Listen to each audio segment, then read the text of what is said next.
and it's listening, but being present. So to me, there was like hearing and then there's listening. You can hear everything that is happening around you, and you're hearing because you're trying to get the answer. You're already thinking of what you're going to respond. But when you're actually listening, when you're present, you're in the moment, your full attention, your full attention is on your son, your daughter, your mom, whoever. It's such a different experience. You're giving a little piece of you to that person. And that is what's going to, I'm hoping, change little by little the world that we're in right now that seems to be so angry.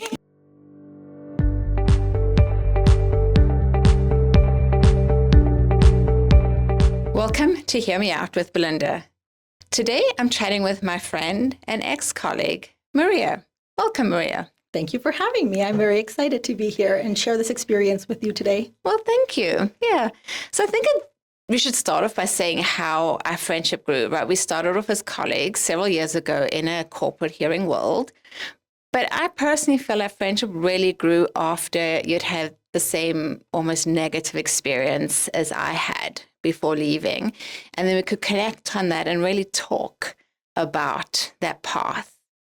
Yeah, I think for us trying to heal with everything that has been going, just not just in the corporate world, but in our lives and the world, really connected us. And we're on this beautiful journey together, which I am very happy to share with you.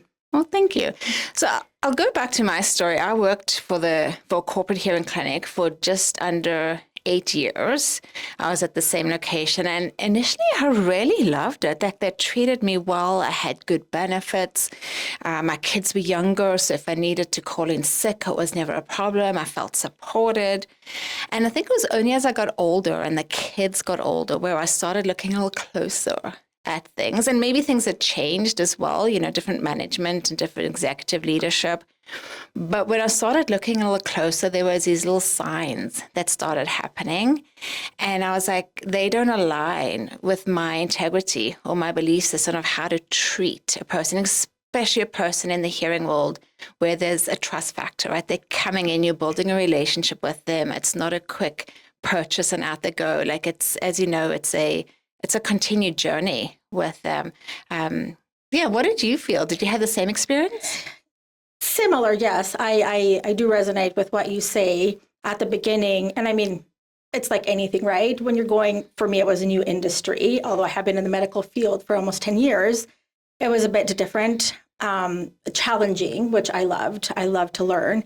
So for me, I think learning about the industry and learning about the hearing and how everything aligns and it has purpose, I just really enjoyed that. But as you say, yes, unfortunately, there's corporations that maybe not see it like that. And it may not be the corporation itself. It may just be the people that they hire that may not have the background, may not know. It's very difficult for me to be the person in front, seeing all of these patients or clients really suffer and struggle and not be able to help them the way that I would like to. Not that I was an audiologist myself, so I wouldn't be able to, but just to be there and listen to their story and be a part of it. It's so rewarding and yet frustrating at the same time, right? Do you feel like that as well?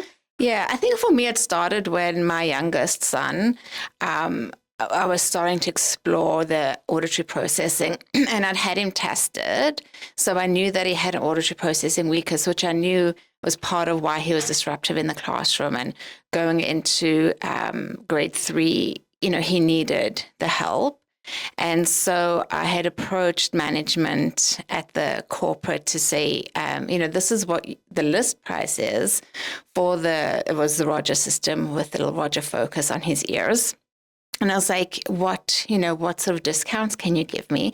And at that time, they were list pricing at $7,000 for the set. And I was like, you people know what I earn because you pay me the salary. So I can't afford that. You know that there's no benefits, with our third-party insurance.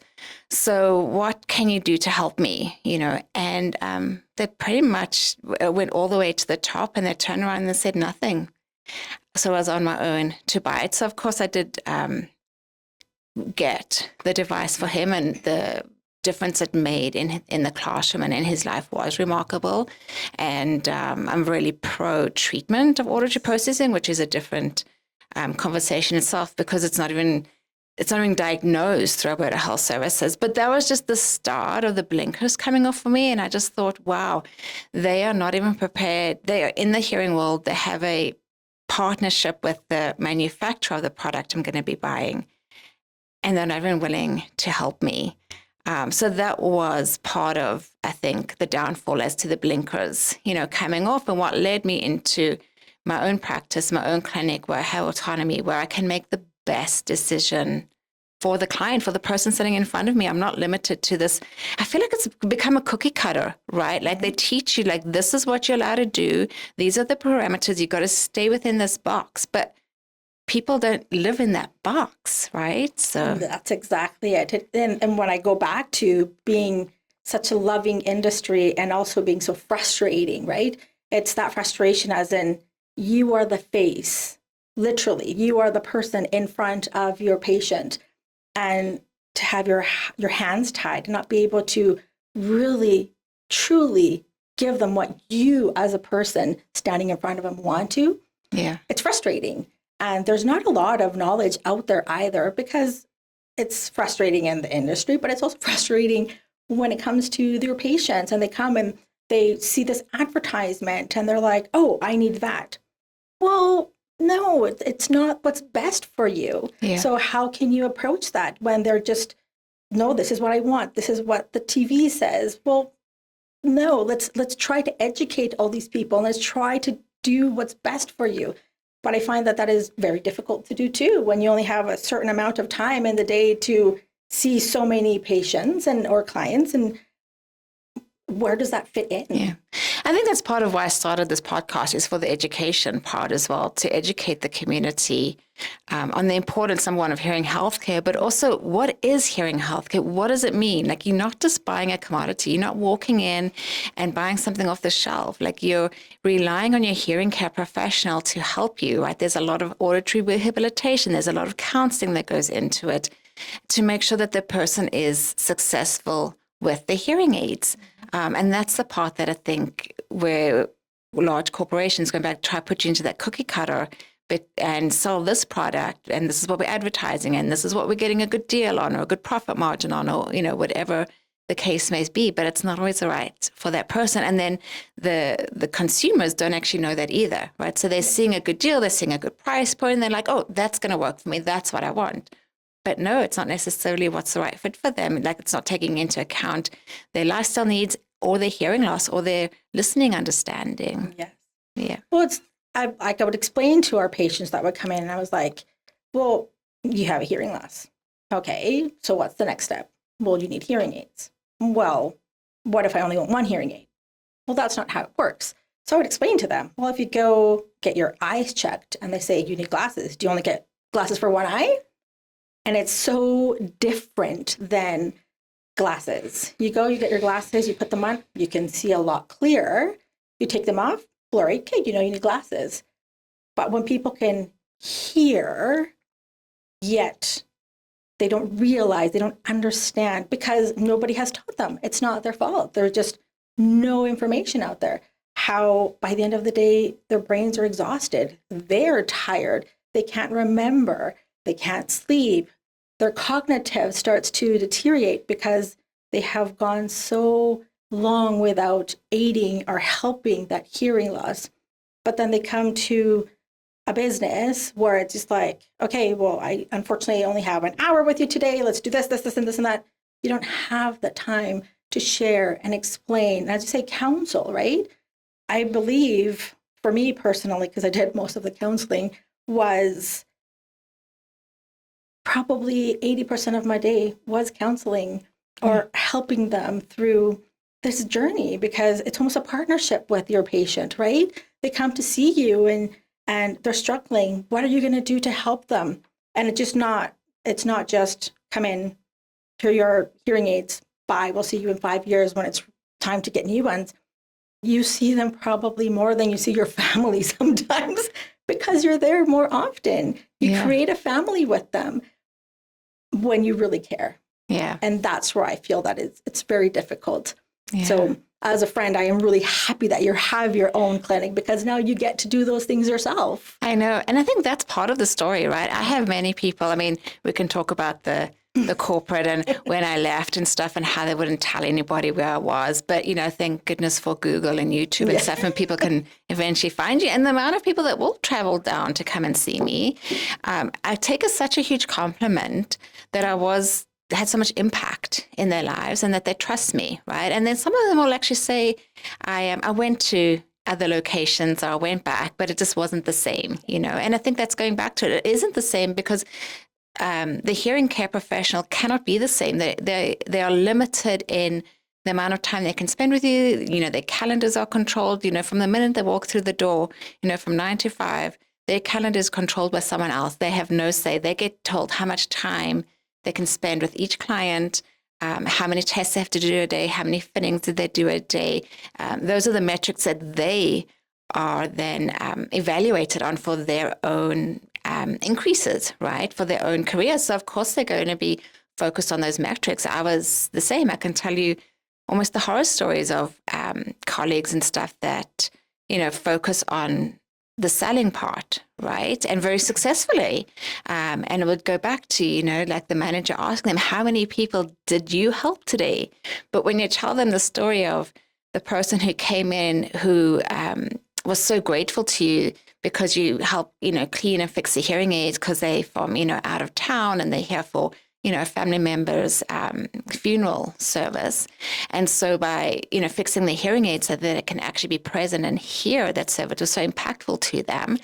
But that's not what they're asking. When managements are asking you, like, how many people did you help? They don't want to hear that story. They want to hear about how many units you sold. And I think that's the most frustrating part to me.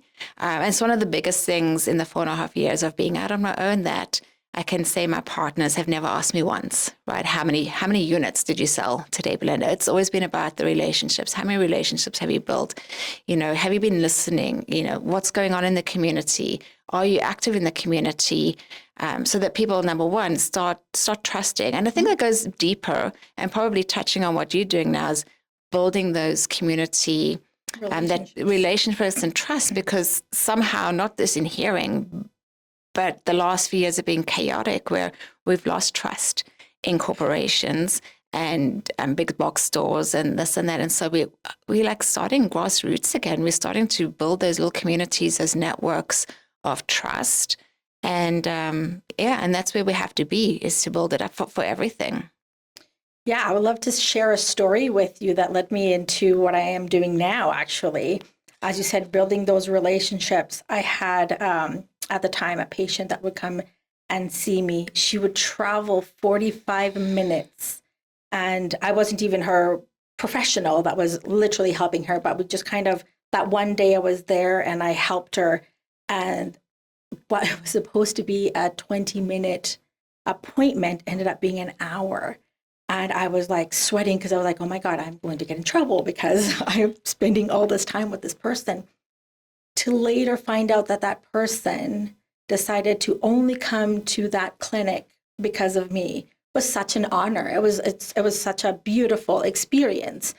And I recall her saying to me, if you were my counselor or my psychologist, I would pay you right now. I get so much more out of my visits with you. And I'm like, I'm just here for your hearing. Like I'm not even, but I would listen to her. Mm-hmm. I would try and just be there for her, right?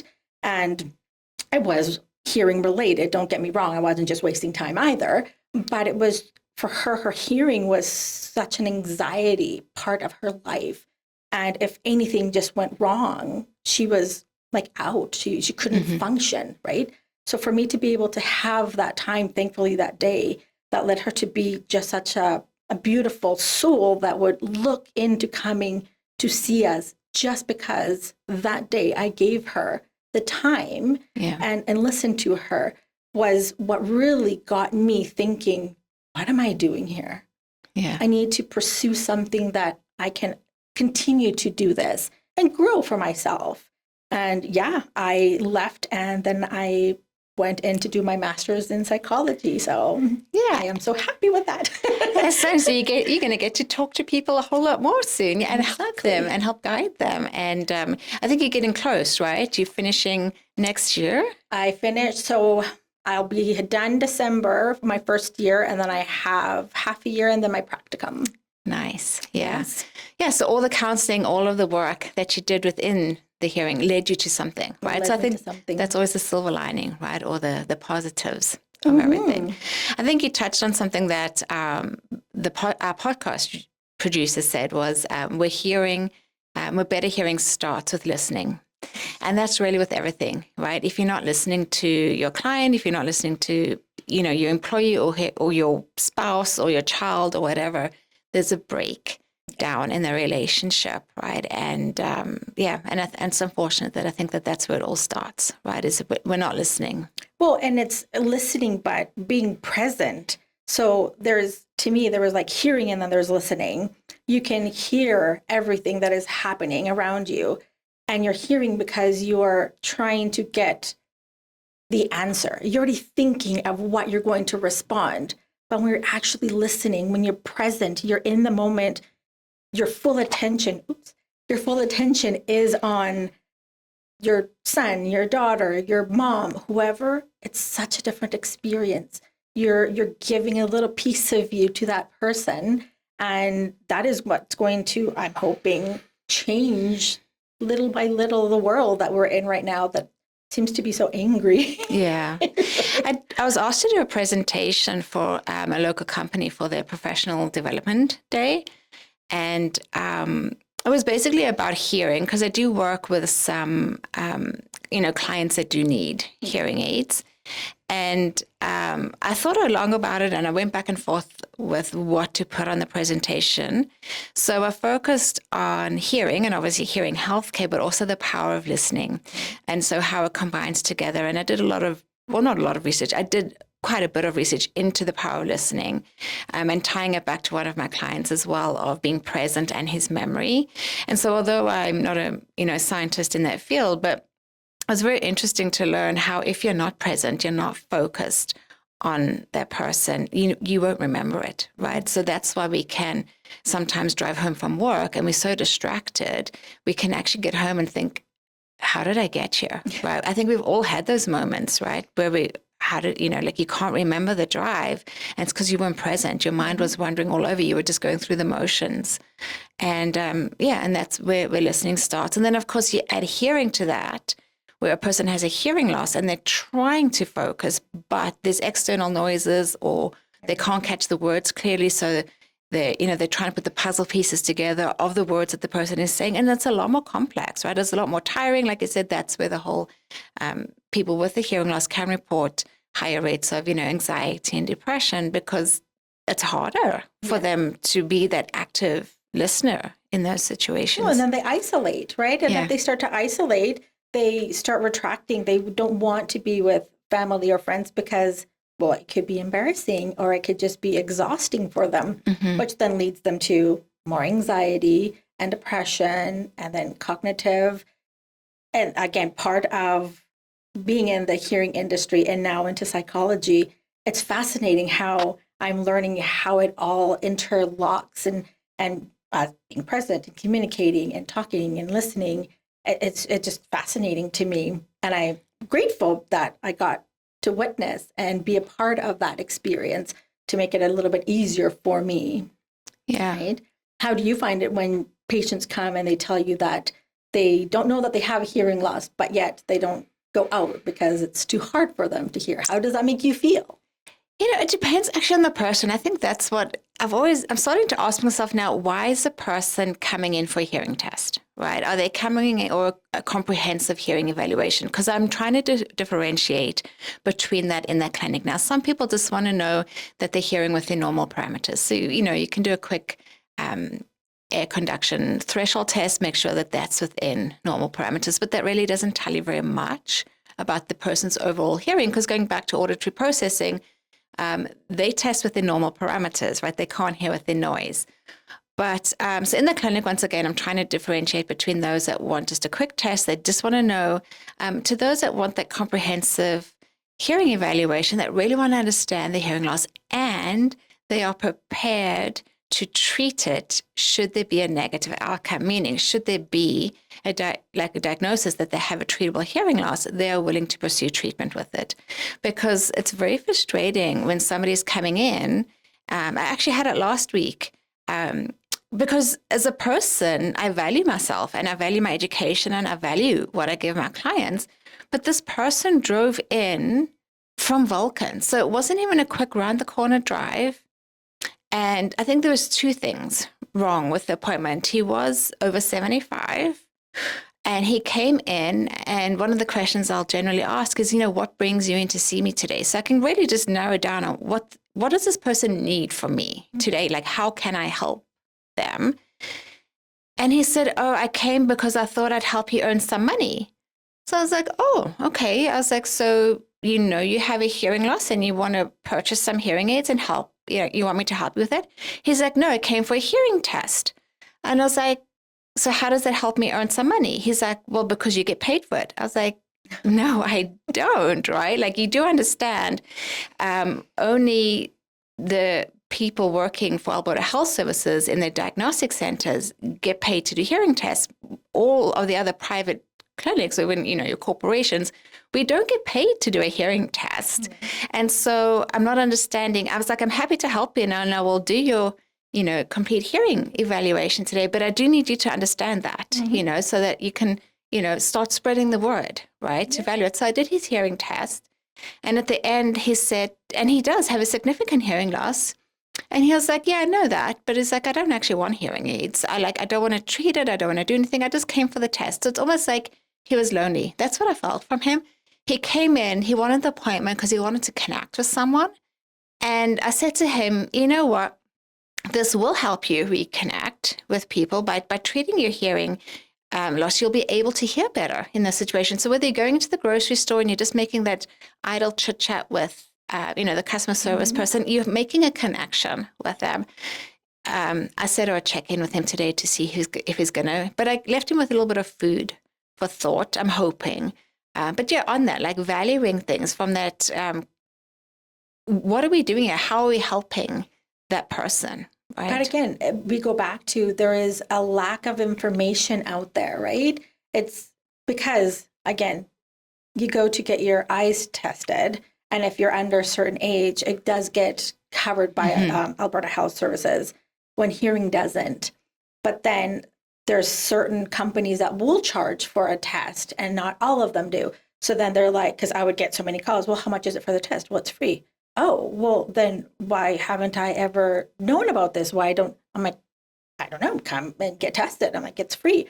Or I don't need to be tested because I'm young. I'm not old. Well, no, there's like hearing loss everywhere. There's so many reasons why people have a hearing loss, right? Medication, viruses, like you just got it inherited from a lovely family member. There's just so many things out there that are not known. Not known, yeah. And going back to the education part, I think I've mentioned on one of the other podcasts the stats in Canada, and they actually say 60% of Canadians between the ages of 19 and 79 have a hearing health care concern. And that can be tinnitus, and it can be hearing loss, and it can be a combination. But 60% of basically of adults in Canada need treatment for hearing care, and they're not getting it, right? Because they don't even know, they're not even aware to go and look for treatment. And then on top of that, you get the people that do know that they have a hearing loss, and they see a commercial and they're like, well, I want that hearing aid. But that hearing aid may not necessarily work for them because there's so many different ranges and things that you could help with, right? Yeah. Or tinnitus, they may not even need hearing aids, but they need to do more cognitive therapy, or there's so many things. But again, until they know about it, but in order to be informed, you need that time to be able to explain. And circling right back to the beginning, right? When you're in that corporate environment, you don't always have the time. I remember they used to book us an hour for a new patient or new client coming in for a new hearing test. So you're just meeting them. You're just starting to ask the questions about their auditory health. And then you got to do their test. And then if they do have a hearing loss, you need to sell them their hearing aid, right? And when I moved, that was the first thing I did is I changed all those appointments to an hour and a half because then I have time. I'm not rushed. I can sit with them. I can chat. It's a more relaxed atmosphere. I feel better. I'm actually getting to know the reason why they're there. Because really what it boils down to is what are the reasons that person is seeking help, right? And how can I help them? Because that helps me help them, whether it's the correct product, or it's a tinnitus masker, or it's, sending them, for counseling, right? Whether it's mostly just a bit of anxiety and depression, where they don't actually have a hearing loss at all. And going back to creating those networks within the community, collaborating with your family doctors so that we can create this network to give good client care, to everybody. I just worked with a client very recently where, and it's a bit hard for me to say because he actually ended up passing, which was devastating to me. But he came in early February. He wanted a hearing test. He knew he had a hearing loss. He had been to a large corporate prior. He couldn't afford the hearing aids. I said to him, let's start at the beginning. Let's start looking. He described how he was over 70, but he had been a trucker his whole life. And he had ended up in hospital last year for about 4 months. So his income had declined significantly. But of course, we know that, tax season and they don't, Alberta Health doesn't always, Alberta Aids to Daily Living doesn't always list you as a low income senior immediately. You've got to go through these paperwork things. Jump through the hoops. So I said to him, okay, well, let's, have you taken these steps? And in truth, I didn't actually know all the steps. I know the very basic steps of getting a low income senior a hearing aid, but I don't know how a person becomes a low income senior. Mm-hmm. And so in February, we started the paperwork and I reached out to the local tax consultants for seniors in Okotoks. And apparently he'd done all the paperwork. And it was recommended then that he'd come back because in July, because then he would be listed as a low income senior based on his 2024 income. So he came back and actually he was over the 3-month period, he would be $30 over per month to make that criteria. And so then we start working again. And at this point, I'd actually ordered in some demo hearing aids for him and I was fitting him with them because I just, my heart ached for him. I looked at him as if I'd see my father and I thought, somebody needs to help my dad. I can help this man. Anyways, I spent a lot of time with him. Eventually, I ended up calling, AADL with him, and obviously he didn't press, and they would always check that he gives me authorization to hear the conversation. And we eventually got him to do the correct paperwork to be listed because there's those different income brackets from low income to certain medical things are covered. And just as we got it all finalized, just as everything was changing for him, I actually read his obituary that he had passed, and his partner came in and actually gave me back, the demo hearing aids a couple of weeks later. I was so grateful and how life-changing it was for him just wearing those hearing aids those last couple of months, right? And in fact, myself and my receptionist, Holleen, we took a day. We were working that day, but it hit us quite hard. Yeah. And those are the things that people don't realize, that it is such a personal relationship with your hearing care professional. It's not a quick fix. It's walking in, it's taking the journey. And when you have time, and that's the whole point, when you become a hearing care professional, you actually want to help people. You're not there to be a salesperson. And I know we're all selling things. We can, go into that. Everybody's selling a service of some sort, right? But you go in because you genuinely want to help and make a difference in a person's life. And if you're not allowed the time and you got to into this cookie cutter box, it can get frustrating for those that really want to take the time to help. Yeah, it is very frustrating because you are the face, you are the person, you do create a bond. And in order for them to trust you, it goes both ways, right? Yeah. So you want to be there to provide and be there to support, but it takes time. But once you've created that bond, that, I don't want to say friendship, but it's almost like a friendship because if you have a patient that is willing to follow you and drive 45 minutes to see you, or they find out that you've left a clinic because they can get a product anywhere. Yeah. It's the service that they're looking for. And if you're not providing that service, they can go anywhere. they can go anywhere. Because it's not the product. And I think that's where a lot of going back to corporate hearing world and other corporates, right? And, even maybe you'll face it within your new role, right? Because hopefully they'll do a little bit better because they'll know. Open your own business. But yeah, I think that is going back to the whole community feel and helping each other and, building. I do feel like we're building from the grassroots up again within, communities. And I think being in Okotoks is really great because we are a smaller town. Yes. I don't think it's impossible to do within the larger cities because you find your suburb and you can build within your suburb and stuff and network within your suburb. So you're still getting that smaller, community feel of everything. So I think it can be done anywhere.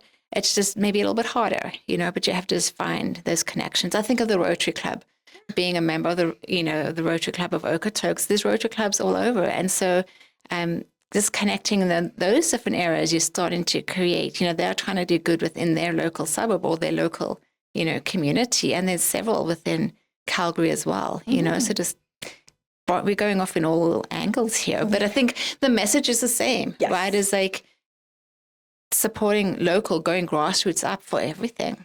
Right? Well, I remember as a kid when you're told, treat people the way you want to be treated.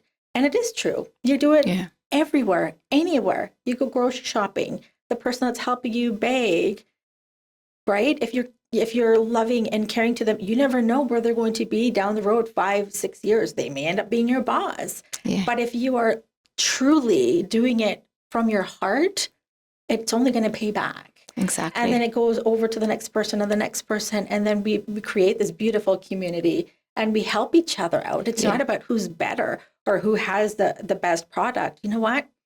It's not like that. Again, it's the service and love that you give out, that energy that goes out, and it just makes such a difference. Yeah. Right? If you can be positive and you can see, there's always going to be bad experiences. There's going to be good experience. But what did you learn from that experience is what's going to make you at the end a better person. Yeah. And by being a better person, you're going to grow and you're going to be able to help other people and support them and be there for them. Yeah. Actually, yesterday I was really flustered. I had bought some Christmas pajamas. It's a big deal for us because we don't have a lot of family here. So we have actually planned a trip with what we call our family, and so we're meeting in Banff for 4 nights, and there's 3 of them and 4 of us. So, 7 pajamas. So to find matching pajamas, it's quite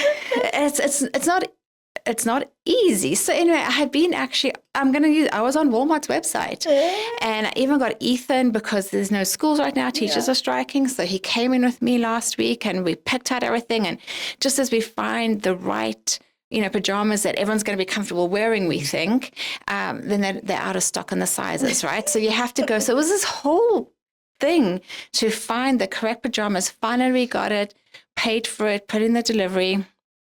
And Sunday was the delivery day. And at about 12 o'clock, I got a notification saying that my product had been delivered. And of course, they give you evidence now, photo evidence of the product being delivered. And it's got a beautiful green border, this house. And I'm like, that's not my house, like whatever. And I was upset, right? So I was like, okay, so let's deal with it. I have a busy day on Monday. So I called. Number one, to find a number to call is hard. Then you have this automated service, and eventually they will transfer you to a real live person to talk to, because of course there's nothing on there that states your product's been delivered to the wrong address, right? There's nothing like that you can click on or type in. So eventually I get through to a real life agent, and they very quickly shut me down and say, there's nothing they can do today. It's just been delivered. Maybe the person will correct it. Call tomorrow. I was like, no, I don't want to call tomorrow. I'm calling customer service today. What is the point of having this photo evidence if you're not going to react to it, But I couldn't get, even though I was getting upset, I couldn't get upset with that person. He's reading his script. He's in this little box. It's like we used to be. And all he can do is operate within this little box. So eventually I said to him, look, you and I are not going to, So anyway, can you maybe call your supervisor for me? Maybe your supervisor can help me a little bit better. So anyway, he did call his supervisor, but now we're going on 35 minutes of my time on a phone call. Never mind never mind the amount of time I spent actually ordering and everything. The supervisor comes on and he says to me, you can't do, I was like, he said, you can't do anything until tomorrow. What if they credit? I was like, and what if they don't? I was like, how have you actually helped me today? I'm calling customer service. I am the customer. I did my part. I've paid my money, right? I've put in the correct address. You, as the representative, have not done your part and you haven't done anything to help me today. So eventually agrees he's going to call me today at 9:00. And should the delivery have not been corrected yesterday, I'm going to get a full refund. Well, of course, that call did not happen at all. I mean, so now I have to go and spend another half an hour of my day trying to get through to them. And really I shouldn't. And going back to if there was a local company that I could have ordered my pajamas from, I would have paid a little bit more and I would have had them by now, because then I could have been dealing with the real person. I could have gone to their store or their house or whatever and say, let's fix this, whatever. But going back to it's frustrating. People don't want that frustrated. We have too much else in our lives going on. And it frustrates me more because I don't give that level of service. No. I am there. I'll go to a person's house to fix something, right? We'll go set up the TV connectors if they need, if they can't figure out, we will go and set up the TV connectors to give them that listening experience that we know is going to be impactful to them. So when we're not getting that service back, even though I understand that they just in their little box and they can't get out of the box, I'm like, I want more people. I want more people to open up and be this, community of things. Yeah. And again, being in a community or community-based, I remember through COVID and right after COVID, when, again, we have all these patients that can't hear, right? There's some that really can't hear. And it could be something as simple as just a wax guard that they haven't changed, but either they can't see properly or they have problems with their fingers. They just couldn't, and they couldn't come and see us. So how many times would we talk about, I'm off to High River to help a patient? And again, we were not allowed to do it. So we're doing it on our own time. And I would put the stuff at their door and I would knock on their window. And from outside, I'd be like, hey, we're going to do this, and walking step by step. I can count, probably if I put the hours together, months that I would do it. But those patients would come back. Exactly, because we went the extra mile. We went to go and help them. We knew that they needed help. Our large corporate wouldn't allow us to help them, not within the parameters. And so we were doing it in our own time, right? It was. How was it their fault that if we close a location and then we relocated and they purchased and they made a commitment to us to come and see us, and now we pull out and then all of a sudden they're just left hanging? So it's no, I would drive in and I would bring them batteries and I would whatever they needed. And again, I did it for me. Yeah. But I was the one that was there and sold it to them. So I can't go back and say, sorry, done. Yeah. Right? It's just that little element, that little tiny piece. I think that little part of you were the one, right? You were the one. And so I know when going back to the large corporations again, there's no more loyalty, right? I remember my uncles, they are going to be turning 90 and 88 next year, I think. Mm-hmm. Yeah, that's correct. And they would always talk about be loyal, right? Because they stayed at their companies for 40 odd years, right? So by the time, I remember when the one retired, he had 2.5 years of vacation built up, never before right? We don't hear about these things anymore. But there's no loyalty to the person. I remember when I left, and I left because they didn't value me and there was no loyalty to me as a person. I went, above and beyond. But because I didn't fit in their box anymore, there was a slow breakdown, I think, in the relationship because I challenged their integrity on a few things. And I thought maybe I'd go into that today, but I'm thinking I'm going to leave that today. But yeah, I definitely challenged their integrity on a few decisions they made. And so I knew that the right thing for me to do was leave. And I think you had a similar experience. Well, yeah, loyalty, what does loyalty even mean anymore? And of course, it's going to be different for every person until you ask that person what loyalty means to them to get a better understanding. Mm-hmm. But there is no loyalty. When you are working and you're giving your 130%, you're going above and beyond, and not as a requirement, just because that is the people we are. Because for me, if you're getting into this industry, any medical professional, I shouldn't say any, but the majority of them at least, they do it because they care. They love, they want to help. My daughter, she's going in, or she is in university now, as so is your son, right? Same university, funny enough. Yeah.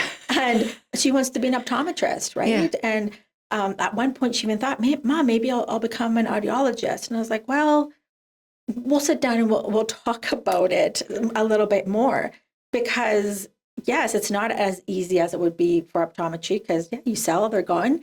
But again, going back to that loyalty where you give, and then you're not allowed to talk about salary. You're not allowed to talk about this. But everybody does. Come on, let's be honest. And then you find out that a new person just came who does absolutely nothing, is rude to the people, and they're being paid more than you, or they've been promoted and they're doing. So I guess it goes back to who they're hiring. They may not be hiring the right people for the roles. And then the good people, the people that are actually caring for the patients, are the ones that end up leaving. Yeah. And maybe that is a good shift for us, right? Because then we evolve, we become who we really want to be. And that is going to go a lot further than being in a big corporation where your hands are tied and you really can't do anything. Yeah. And it's frustrating for you. It's frustrating for the client or the patient. And the people that are hiring all these other people that don't quite know perhaps what they're doing, or are not in the industry. Because you can hire somebody that's been in retail for 20 years. That's awesome. Well, do you want to be seen medicalized, or do you want to be seen as a salesperson? Do you want to sell cars, or do you want to help people with their hearing? But we're calling it hearing health, but then your corporation is not really holding to those values. They're not aligning. So then, where is that? It's a fine line. Yeah. But if you do it right, you can. You can. Right? Yeah. I was just actually thinking about a YouTube I watched yesterday on AI. And specifically, as you said, both our kids are in university, both wanting to get into the medical field. And I was looking at the AI, and they were talking about medical fields or doctors that AI will replace. And it's really actually, the only one that popped up was radiologists. So there is still a need for radiologists today. There's a shortage of them, but that is the one specialty that AI could replace in the medical profession, because it's data in and data out, right? Those computers can be taught to read the data and then give, but everything else, the key point is that human connection, right? And I think people forget that, people want a human connection. People need a human connection. Going to my frustration yesterday, the automated service wasn't doing it for me. I tried to use all the automated things. I tried to do everything online, but in the end, I need a person to help me. And so that's where those hearing care professionals come in. That's what we need to do. We need to spend time with people. We need to help them. We need to connect with them. We need to build relationships. Yeah. We need to help them on their better hearing journey. That is true. And it seems like more and more people that we know that are in the industry are pulling out, or they're burnt out, or they are going and doing their own thing. Yeah. I remember one of our colleagues, and I think you got to know her or met her, but she has been in it for so long and working for the corporations. And I remember telling her, I'm like, hey, there's this position available. She's like, no, I will never go back into the hearing industry. I'm like, it broke my heart. She's doing something completely different, but she was just so defeated, I guess is the word, right? Because she had so many patients that would follow her and loyal to her. Yeah. So that when she left, she's like, it broke my heart not to be able to give them a place to go see me.